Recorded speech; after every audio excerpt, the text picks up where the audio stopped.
Hi everyone, this is Deepak Pokhriyal once again, and today I'm going to discuss a CBSE chapter. It is for class 10 students, and this is from their book First Flight. And the name of the chapter is Two Stories About Flying.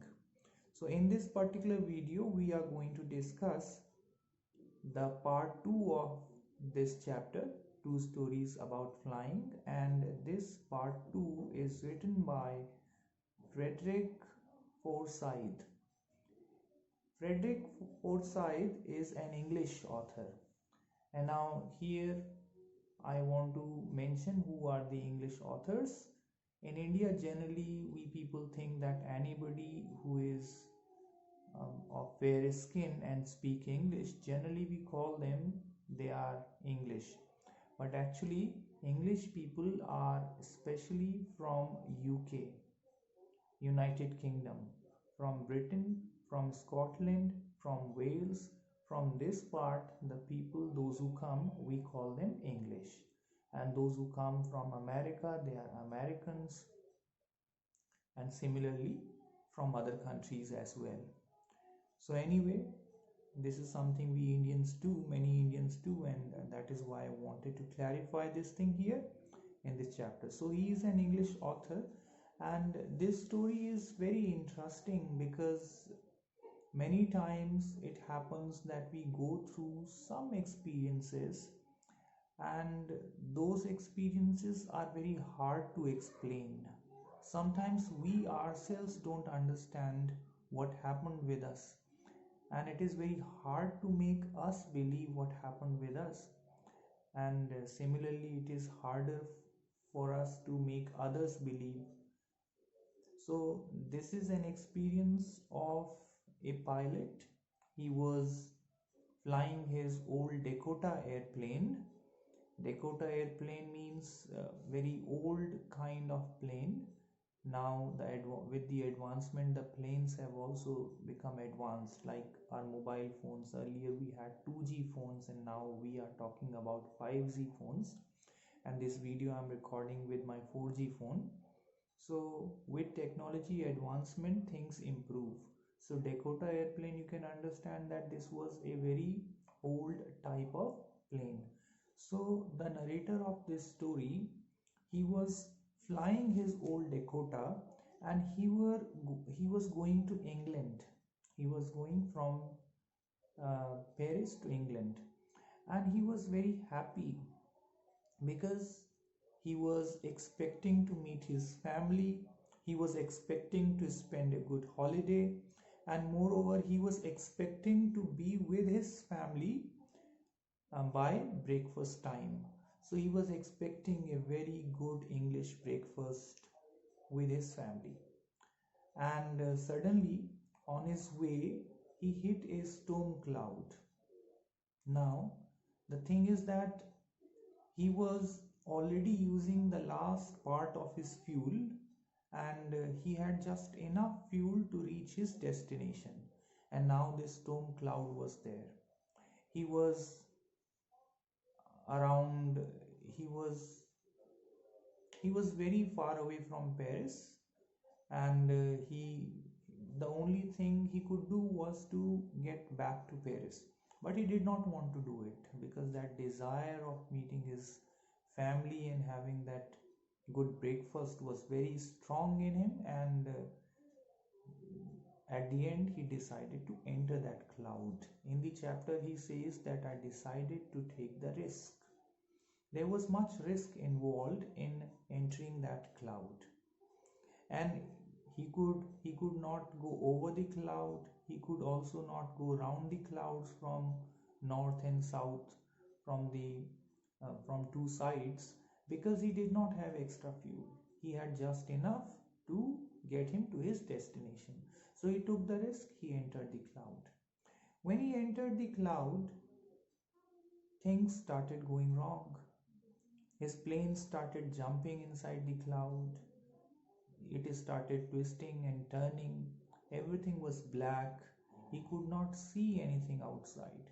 He tried to check his compass, and his compass was not working, it was going round and round, and similarly other instruments also stopped working.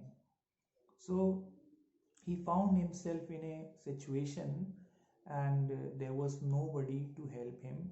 He tried contacting the control room, but he could not contact, as all the instruments were dead, and he did not know where he was, he did not know the direction, and it must have felt that it was his end. And then suddenly he saw a black aeroplane without lights on its wings. He could very clearly see the pilot of that black airplane, and that pilot was signaling him to follow him. And it was a silver lining for him. He started following that pilot, and he continued doing so for half an hour. Now once again he started worrying, because he was worrying when all these things were happening with him inside the storm cloud, that plane jumping, instruments going dead. And then this black aeroplane came like a hope, and then he was quite normal, and he started following the black aeroplane. But now after half an hour they were still going through that storm cloud, and now he saw that he had enough fuel just to run him 5 minutes, 10 minutes. So again he started worrying. But then that black aeroplane started going down, and suddenly he came out of the storm.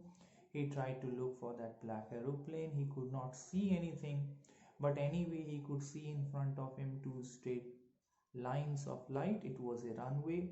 He landed, and he was very happy when he came out of that plane from his old Dakota. And straight away he went to a lady in the control center, and he wanted to know that who that other pilot was in the black aeroplane. The lady was very surprised, because she did not have any information about any other plane flying in this storm except the narrators.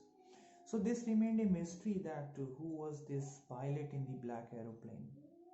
And this is where the story is very interesting. This story does not tell whether that black aeroplane was really there, or it was just the narrator's imagination guiding him out of that storm cloud.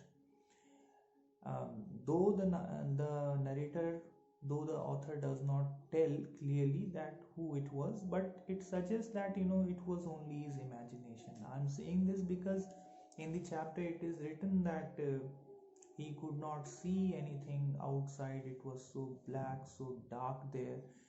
If he could not see anything outside that, then how did he figure out that it was a black aeroplane? How did he see the pilot in that black aeroplane very clearly gesturing him to follow him? So that is why I'm saying it was just his imagination. And there were other things also to support this thought that it was his imagination.